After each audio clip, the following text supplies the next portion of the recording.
देखिए, अभी जो वर्तमान परिस्थितियां हैं उसमें अगर आप देखें सबसे ज्यादा जो सामाजिक समुदाय हैं जिनका शोषण हो रहा है, दमन हो रहा है, वो पिछड़े समाज की कुछ जातियां हैं, दलित हैं और मुसलमान हैं। पिछड़ा, दलित, मुसलमान और सामाजिक न्याय की सोच वाली तमाम पार्टियां जो हमारे साथ जुड़ करके इस मुहिम को और मजबूत करना चाहती हैं, उन सभी का हम खुले दिल से स्वागत करते हैं।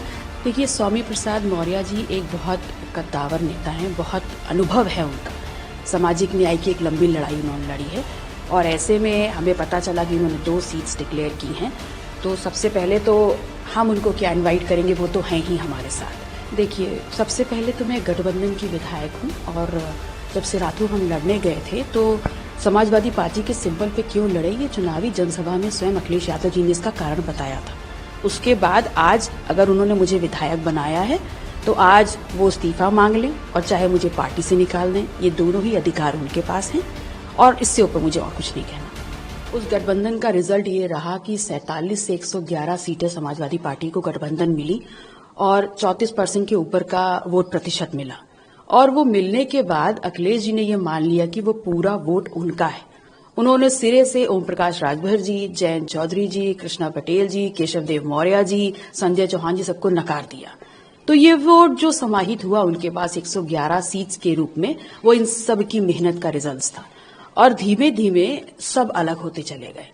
अपना दल सबसे ज्यादा दूरी तक समाजवादी पार्टी के साथ चलने की मुहिम को लेकर के साथ चला था और अचानक से आप सभी ने देखा कि एक प्रेस कॉन्फ्रेंस के माध्यम से हमको भी पता चला कि हम गठबंधन में थे ही नहीं। तो ऐसे में क्या करते?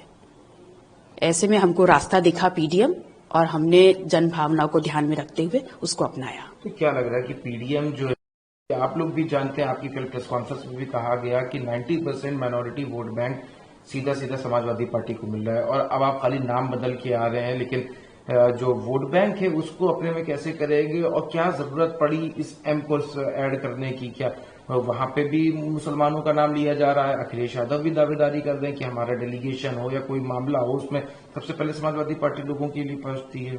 देखिए, अभी जो वर्तमान परिस्थितियां हैं उसमें अगर आप देखें सबसे ज्यादा जो सामाजिक समुदाय हैं जिनका शोषण हो रहा है, दमन हो रहा है, वो पिछड़े समाज की कुछ जातियां हैं, दलित हैं और मुसलमान हैं।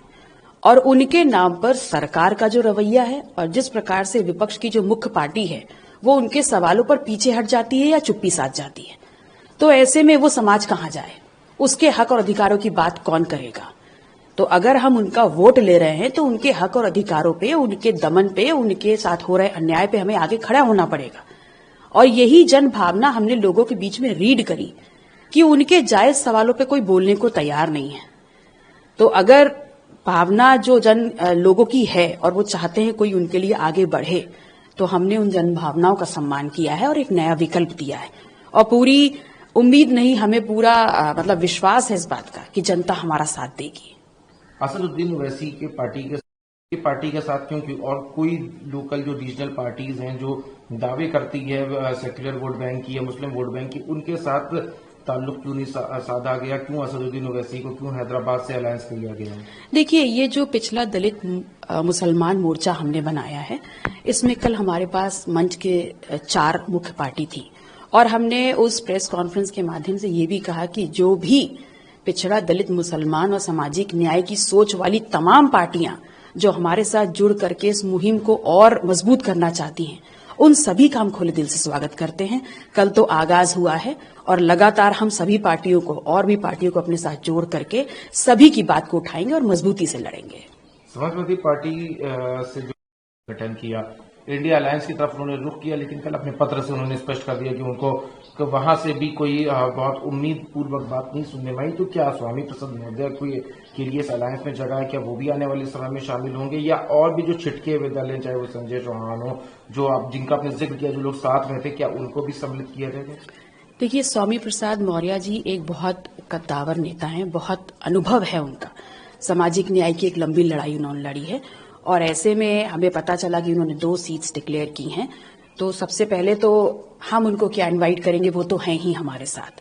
और रही बात जो सीटें उन्होंने डिक्लेयर करी हैं, वहां वो चाहेंगे तो हम प्रचार करेंगे, वो चाहेंगे तो हम वहां बैठ करके उनका साथ देंगे। वो बड़े हैं, वो जो भी निर्णय लेंगे हम उनका स्वागत करेंगे। आपके साथ तो नहीं शामिल हैं? देखिए, उनकी व्यस्तता थी जिस कारण वो शामिल नहीं हो पाए, लेकिन हमारे हर निर्णय और हमारे साथ को उन्होंने कभी नहीं नकारा। इस पीडीएम में कब शामिल हो रहे हैं वो? बहुत जल्द। बहुत जल्द शामिल हो रहे हो।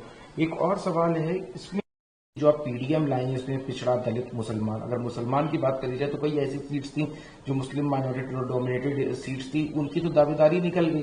तो अब तो इतनी उम्मीद नहीं बची है जहां पे जो सीट्स हैं तो उसको पहले आप लोगों ने क्यों मिस किया? देखिए, इसीलिए मैंने कहा कि हम तो लगातार 2022 से समाजवादी पार्टी के साथ गठबंधन धर्म का पालन करते हुए मजबूती से चल ही रहे थे, लेकिन सबको पता है और आप लोगों ने देखा भी कि कैसे एक प्रेस कॉन्फ्रेंस के माध्यम से हमको अलग कर दिया गया। तो जब एकदम से हमको धोखा दिया गया और एकदम से हमसे किनारा कर लिया गया, तो ऐसे में हम क्या करते? अगर उन पे हमारी डिपेंडेंसी रहती तो 7वें चरण के बाद हमको पता चलता इस असलियत का कि हम गठबंधन में नहीं नहीं है। लग रहा कि आपको साथ रहना चाहिए? आप अगर साथ जैसे हुए थे उसके बाद भी जो इंडिया गठबंधन बनाया गया था, जो एनडीए से सीधे मुकाबले करने की बात करता है, आपको उसका कहीं से सपोर्ट करना चाहिए था। आपने तो एक अलग लाइन खींच दी। अब जो वोट बैंक है वो तो इंडिया भी उसको टारगेट कर रहा है, आप भी टारगेट कर रहे हैं, तो डिवाइड ऑफ वोट होने वाला है। देखिए, हमने तो कहा ही था कि अगर समाजवादी पार्टी ने हमसे गठबंधन से रुख अलग कर लिया है तो इंडिया अलायंस में हमको शामिल इंडियन नेशनल कांग्रेस ने किया था, इंडिया अलायंस उन्होंने बनाया था, तो उनका दायित्व है और वो ये निर्धारित करें कि हम उस अलायंस का हिस्सा हैं या नहीं।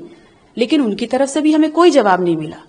तो हम राजनीतिक दल हैं, ऐसे में अगर चुनाव में हम भाग नहीं लेंगे तो फिर हम अपने पार्टी को आगे कैसे बढ़ाएंगे? तो आपकी मुख्य लड़ाई किससे है? बीजेपी से है या इंडिया अलायंस से? क्योंकि अगर आप अपना इलेक्शन आप लोग लड़ेंगे तो जो वोट बैंक है होने वाला है, तो इसमें तो आपसे ज्यादा तो उसको फायदा हो जाएगा। देखिए, हमने अपना जो मोर्चा बनाया है वो किसी के फायदे और नुकसान के लिए नहीं बनाया।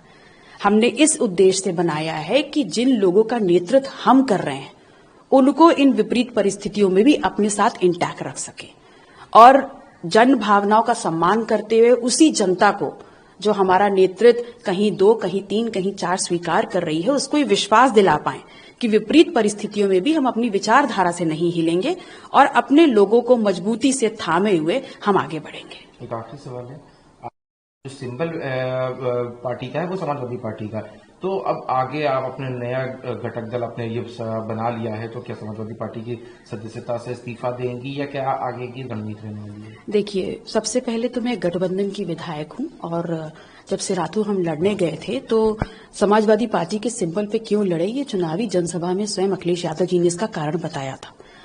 और जब हम विधायक बन गए उसके बाद आज अगर उन्होंने मुझे विधायक बनाया है तो आज वो इस्तीफा मांग लें और चाहे मुझे पार्टी से निकाल दें, ये दोनों ही अधिकार उनके पास हैं और इससे ऊपर मुझे और कुछ नहीं कहना।